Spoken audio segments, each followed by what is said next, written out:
아침마다 숨이 가빠서 깜짝 놀라는 분들 많습니다. 천천히 걸었는데도 가슴이 두근거리고 숨이 차서 의자에 앉아야 할 때도 있죠.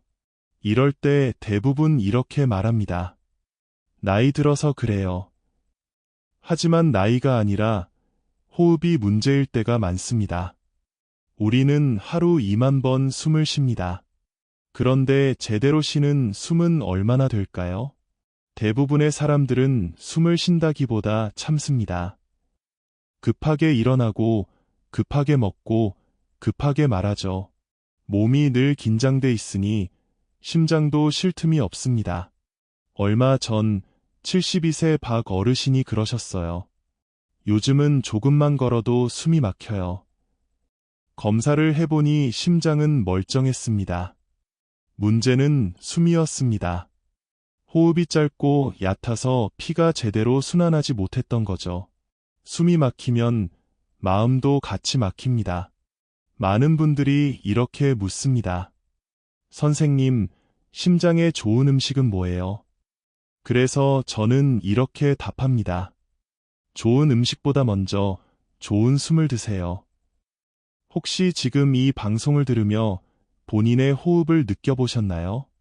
만약 숨이 가쁘게 느껴진다면 이건 몸이 보내는 신호입니다. 이제 좀 천천히 살아도 돼요. 라는 신호죠. 오늘은 그 숨에 대해 이야기해 보려 합니다. 약도, 운동도 아닌 단지 숨 하나로 달라지는 혈관과 심장의 이야기입니다. 사람은 태어나서 처음 하는 일이 숨쉬기입니다. 그런데 아이러니컬하게도 살면서 가장 먼저 있는 것도 바로 숨입니다. 숨이 짧아지면 몸은 즉시 반응합니다. 산소가 부족하니까 심장은 더 빨리 뛰고 혈관은 그 빠른 흐름을 버티려고 꽉 조입니다. 그게 바로 혈압 상승의 시작입니다. 스트레스를 받을 때 어깨가 올라가고 목이 굳죠? 그건 근육이 아니라 신경이 긴장된 겁니다. 교감신경이 켜지면 심장은 비상모드로 바뀌고 혈관은 마치 도로의 차선처럼 좁아집니다. 그 상태가 오래가면 혈관은 점점 탄력을 잃습니다. 숨은 단순히 공기를 드나드는 행위가 아닙니다. 그건 몸의 리듬이자 심장의 언어입니다. 숨이 고르면 심장이 안정되고 숨이 급하면 마음도 흔들립니다. 한번 생각해 보세요. 우리가 화가 날 때 숨은 어떻죠? 짧고 거칠어집니다. 반대로 평온할 때는 어떨까요? 길고 부드럽습니다.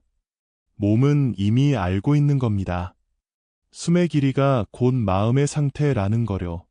그래서 명상이나 요가가 혈압을 낮추는 이유도 단순합니다. 그건 신비한 기술이 아니라 숨을 되돌리는 연습입니다. 숨이 바뀌면 몸의 전선이 풀리고 혈관이 다시 여유를 찾습니다. 많은 분들이 심장이 약하다고 말하지만 사실은 숨이 급한 경우가 많습니다. 심장은 언제나 우리의 리듬에 맞춰 움직이니까요. 결국 혈관을 살리는 첫걸음은 비싼 보약도 특별한 운동도 아닙니다. 단지 숨을 다시 배우는 겁니다. 오늘 하루 단 한 번이라도 천천히, 깊게, 조용히 숨을 쉬어보세요. 그 한 번이 몸에게는 괜찮아, 아직 늦지 않았어. 라는 안심이 됩니다. 몸은 늘 조용히 말합니다. 문제는 우리가 듣지 않는다는 거죠. 특히 숨은 더 그렇습니다. 숨이 달라질 때 몸은 이미 오래전부터 신호를 보냅니다. 첫 번째 신호는 어깨입니다. 하루 종일 어깨가 올라가 있다면 그건 근육이 아니라 마음이 긴장돼 있다는 뜻입니다. 숨이 얕으면 산소가 부족해지고 몸은 자동으로 더 많은 공기를 들이마시려 합니다. 그때 어깨가 올라갑니다. 이건 긴장 모드의 전형적인 자세입니다. 두 번째 신호는 가슴의 두근거림입니다. 심장이 이유 없이 빨리 뛴다면 그건 숨이 가빠졌다는 표시입니다. 심장은 늘 이렇게 말하죠. 내가 급한 게 아니라 내가 급한 거야. 세 번째 신호는 입이 마르고 머리가 무거운 아침입니다. 잠자는 동안에도 긴장된 호흡을 하면 산소는 줄고 이산화탄소는 쌓입니다. 아침에 일어나 머리가 무겁고 입이 마른 이유가 바로 그겁니다. 밤새 몸이 쉴 틈이 없었던 거죠. 네 번째 신호는 한숨이 잦아지는 것입니다. 사람들은 피곤하면 하품을 하고 지치면 한숨을 쉽니다. 그건 단순한 습관이 아니라 몸이 억눌린 숨을 풀어내려는 본능적인 시도입니다. 그 한숨마저 억누르면 몸은 결국 다른 방식으로 터뜨립니다. 혈압, 두통, 불면. 다섯 번째 신호는 숨이 들리지 않는 순간입니다. 갑자기 숨이 막히는 느낌이 들 때가 있죠.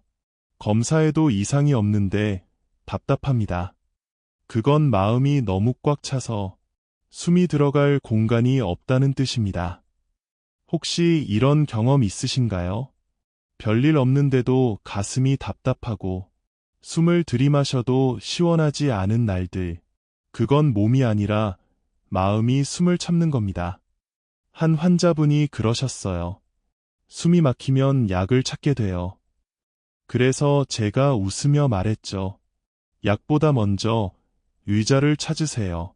그리고 5분만 앉아 계세요. 그 5분이 숨을 다시 되돌려줍니다. 숨은 늘 우리 곁에 있습니다. 다만 우리가 너무 빨리 살아서 그 존재를 잊을 뿐입니다. 오늘 밤 TV를 끄고 잠시 불을 줄이고 조용히 앉아보세요. 그때 들리는 당신의 숨소리가 바로 가장 정확한 건강 신호입니다. 숨이 짧아질수록 인생도 짧아집니다. 하지만 숨이 길어지면 삶의 여유도 함께 길어집니다. 며칠 전 외래에서 만난 김미자 할머니 74세. 그분은 늘 이렇게 말씀하셨습니다. 요즘은 아무 이유 없이 가슴이 두근거리고 숨이 자꾸 막혀요. 검사 결과는 모두 정상. 약을 늘릴 이유도 없었습니다. 그래서 물었습니다. 요즘 하루에 가장 빨리 하는 일은 뭐예요? 그분은 잠시 생각하다가 대답했죠. 숨이요. 아침부터 허둥지둥이니까요. 그날 이후 김미자 할머니는 하루 3번의 호흡 시간을 만들었습니다. 아침, 점심, 자기 전. 의자에 앉아 손을 배 위에 두고 5초 들이마시고 6초 내쉬는 단순한 호흡. 그렇게 일주일이 지나자 두근거림이 줄었고 한 달 뒤에는 혈압도 10mmHg 내려갔습니다. 할머니는 웃으며 말했습니다. 숨이 편해지니까 마음도 쉬어요. 또 한 분, 별표 박성호 어르신 68세 별표은 오랫동안 불면과 두통으로 고생하셨습니다. 밤마다 뉴스를 보다 보면 어느새 새벽, 잠을 자도 머리가 무겁고 아침이면 숨이 가빴습니다. 그래서 권했습니다. TV를 끄고 눈을 감고 숨을 3번만 깊게 쉬어보세요. 그분은 반신반의하며 시작했습니다. 하지만 며칠 후 진료실 문을 열고 들어오며 이렇게 말했죠. 선생님, 숨 3번이 아니라 10번을 쉬게 됐어요.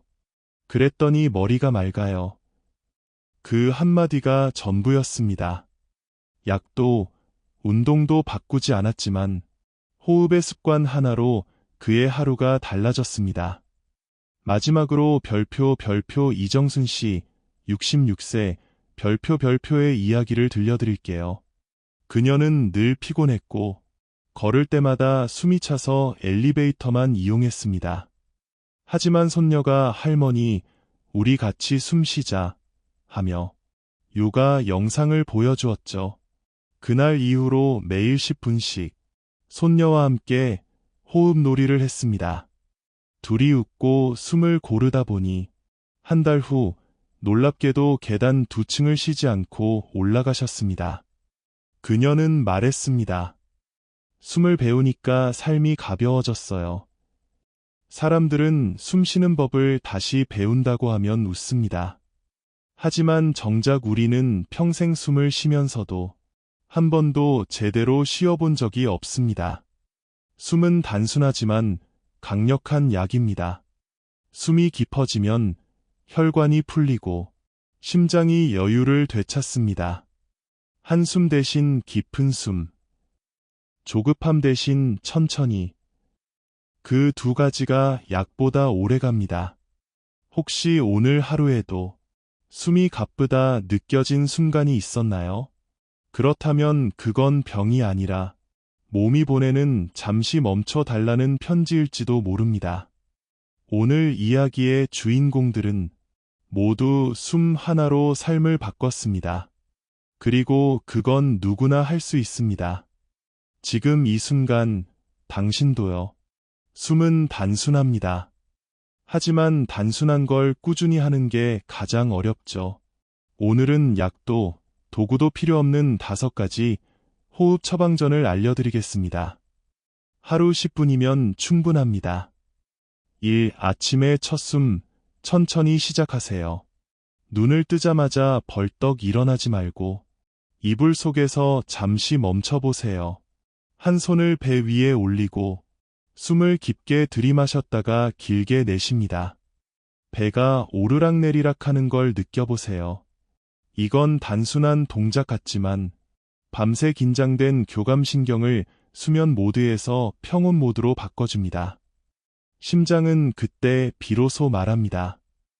아, 오늘은 괜찮겠구나.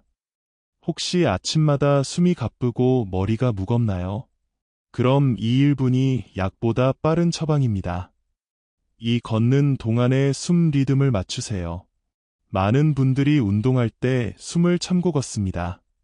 하지만 호흡을 참고 걷는 건 마치 연료 없이 차를 몰고 가는 것과 같습니다. 걸을 때는 2걸음에 들이쉬고 3걸음에 내쉬기. 이 단순한 리듬이 혈액순환을 안정시킵니다. 심장은 일정한 박자를 좋아합니다. 리듬이 안정되면 혈압도 같이 내려갑니다. 어르신 한 분은 이렇게 말했죠. 예전엔 숨이 나를 쫓았는데 이젠 내가 숨을 이끌어요. 3. 감정이 올라올 때 숨을 세어보세요. 화가 날 때, 긴장될 때, 그때 필요한 건 말이 아니라 숨입니다. 심호흡 한 번으로도 교감신경은 잠시 꺼집니다. 4초 들이마시고 6초 내쉬는 리듬을 기억하세요. 그 10초가 상황을 바꿉니다. 누군가와 말다툼이 있을 때 숨을 참으면 마음도 막힙니다. 숨을 내쉬면 마음도 같이 나갑니다. 참는 대신 내쉬세요. 그게 진짜 어른의 호흡입니다. 4. 잠들기 전 몸을 내려놓는 숨. 잠자리에 들기 전 불을 끄고 손을 가슴에 올려보세요. 오늘 하루 고생한 심장의 박동이 느껴질 겁니다. 그 리듬에 맞춰 천천히 숨을 들이쉬고 내쉬세요. 괜찮아, 오늘도 잘했어. 그 한마디가 몸의 긴장을 풀어줍니다. 잠은 약이 아닙니다. 잠은 숨이 고요해질 때 옵니다. 숨이 조용해야 몸도 잠이 듭니다. 웃는 숨. 하루에 한 번은 크게 웃으세요. 웃을 때 우리는 무의식적으로 깊은 숨을 쉽니다. 폐가 확장되고 혈액이 산소로 채워집니다. 그리고 뇌는 그걸 행복으로 인식합니다. 웃음은 혈관을 부드럽게 풀어주고 심장의 리듬을 안정시킵니다. 의학적으로도 엔도르핀 호흡이라 부르죠. 그런데 요즘은 웃는 게 제일 어려운 일입니다. 그래서 더 필요합니다. 하루 한 번이라도 이유 없이 웃어보세요. 몸은 그 이유를 굳이 묻지 않습니다. 그냥 고마워요 라고 반응할 뿐이죠. 숨은 언제나 우리 곁에 있습니다. 하지만 우리가 그 존재를 의식할 때만 몸은 비로소 편안해집니다. 숨을 바꾸면 몸이 변하고 몸이 변하면 삶이 달라집니다. 오늘 하루 당신의 호흡이 조금만 더 길어지길 바랍니다. 그게 바로 심장을 위한 최고의 선물입니다. 우리는 평생 숨을 쉬며 삽니다. 하지만 그 숨이 우리를 살리고 있다는 사실을 잊고 지낼 때가 많습니다. 몸은 말이 없습니다. 대신 숨으로 모든 걸 이야기하죠. 불안하면 짧아지고 평온하면 길어집니다. 그 단순한 진실이 결국 심장의 리듬을 만듭니다. 숨이란 건 참 묘합니다. 억지로 바꾸려 하면 더 어색해지고 그냥 바라보면 자연히 고릅니다. 마치 인생 같죠. 조급히 바꾸려 하면 힘들고 그냥 천천히 바라볼 때 비로소 편안해집니다. 한 환자분이 제게 이렇게 말했습니다. 요즘은 약보다 숨을 믿어요. 그 말이 참 오래 마음에 남았습니다. 숨을 믿는다는 건 결국 자신의 몸을 믿는다는 뜻이니까요. 우리가 할 일은 어렵지 않습니다. 그저 하루에 몇 번이라도 자신의 숨을 의식하는 겁니다. 그 순간 심장은 안심하고 혈관은 풀어지고 몸은 스스로 회복을 시작합니다. 혹시 지금 이야기를 들으면서 숨이 조금은 느려졌나요? 그렇다면 이미 잘하고 있는 겁니다. 건강은 멀리 있지 않습니다. 병원도, 약도, 특별한 기술도 아닙니다. 그건 바로 지금 이 순간, 당신의 들숨과 날숨 사이에 있습니다. 오늘 밤에는 몸에게 이렇게 말해주세요. 괜찮아, 이제 쉬자. 그 한마디면 충분합니다. 몸은 금방 알아듣습니다. 숨은 생명이고 그 생명은 당신 안에 있습니다. 오늘도 그 숨으로 자신을 살리고 있음을 잊지 마세요.